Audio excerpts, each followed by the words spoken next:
Selamat sore Enci dan teman-teman.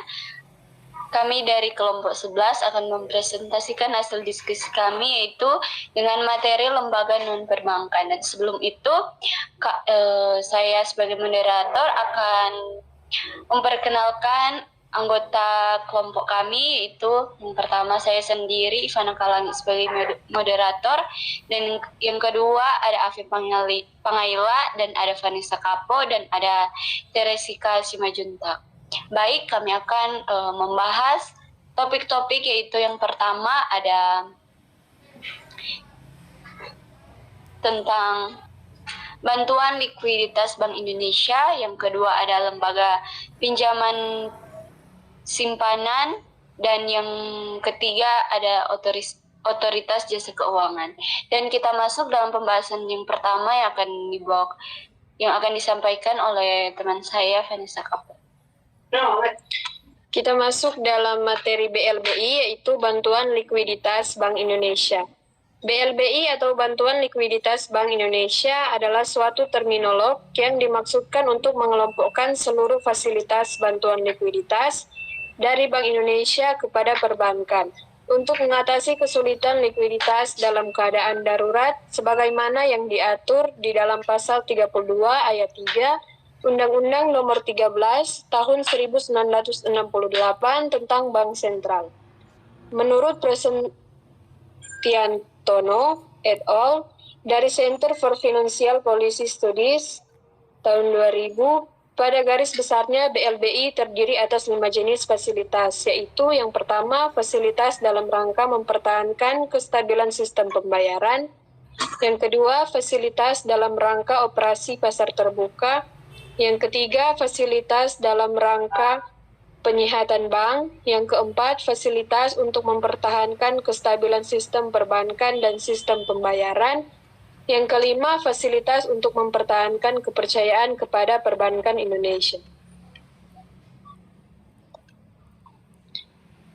Faktor penyebab dan dasar pemikiran kebijakan penyaluran BLBI.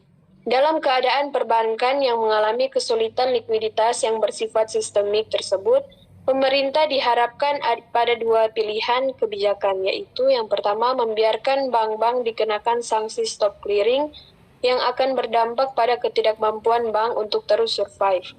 Yang kedua, melakukan tindakan penyelamatan dengan menolong bank-bank yang mengalami kesulitan likuiditas untuk dapat menghindari resiko sistematis tersebut.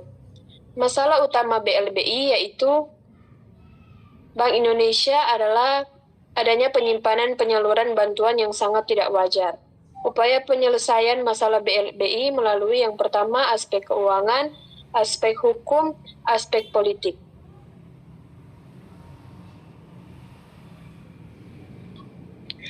LPS, Lembaga Penjamin Simpanan. Lembaga Penjamin Simpanan LPS adalah lembaga independen yang dibentuk dengan Undang-Undang Nomor 24 Tahun 2004 tentang Lembaga Penjamin Simpanan, sebagaimana telah diubah dengan Undang-Undang Nomor 7 Tahun 2009 tentang Penetapan Peraturan Pemerintah Pengganti Undang-Undang Nomor 3 Tahun 2008 tentang perubahan atas Undang-Undang Nomor 24 Tahun 2004 tentang Lembaga Peminjaman Simpanan menjadi undang-undang.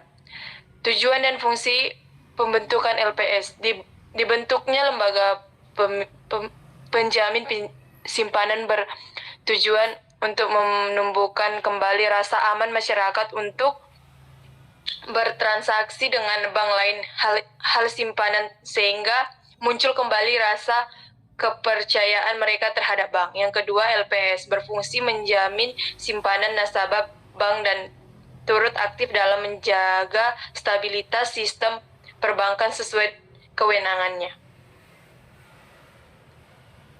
Syarat, tugas, dan wewenang LPS. Syarat, yang pertama itu simpanan nasabah tercatat dalam pembukuan bank. Yang kedua, nasabah tidak melakukan tindakan yang merugikan bank, misalnya memiliki kredit macet di bank tersebut. Yang kedua itu tugas.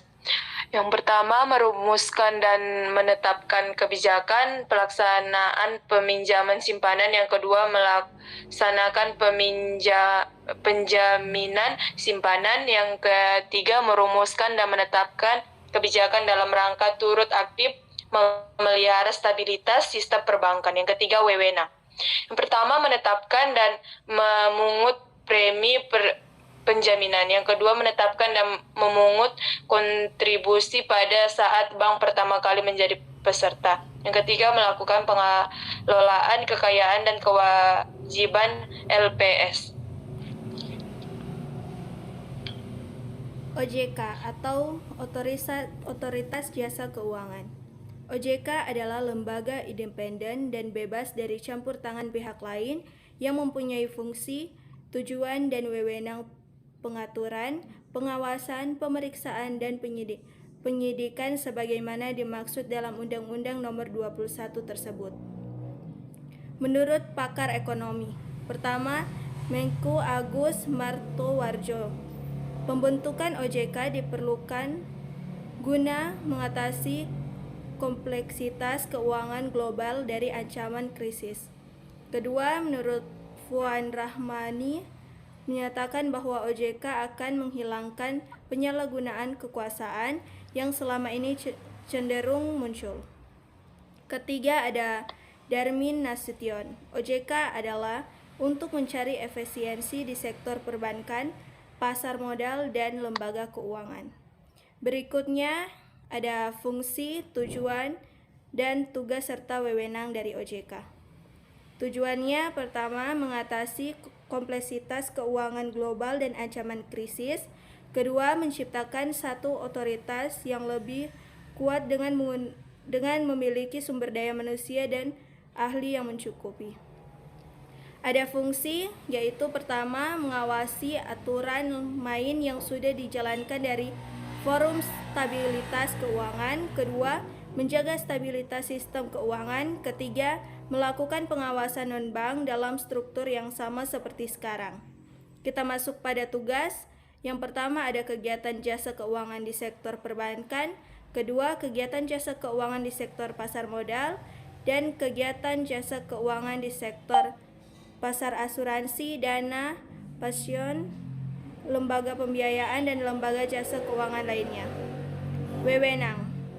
Pertama, menetapkan peraturan dan keputusan OJK. Dua, menetapkan peraturan mengenai pengawasan sektor jasa keuangan. Ketiga, menetapkan kebijakan mengenai pelaksanaan tugas OJK.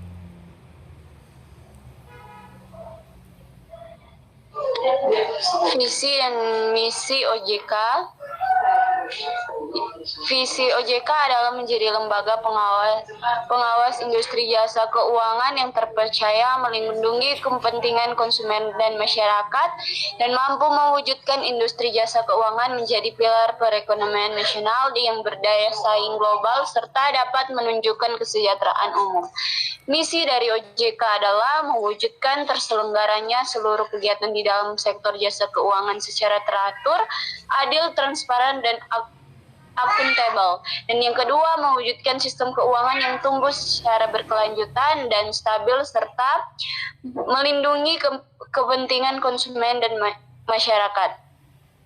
Nilai-nilai OJK yaitu ada integritas, profesionalisme, sinergi, inklusif, visioner. Dan ada asas-asas OJK yaitu independensi, kepastian hukum, kepentingan umum, keterbukaan, profesionalitas, integritas, dan yang terakhir yaitu akuntabilitas. Demikian hasil presentasi dari kelompok kami. Terima kasih.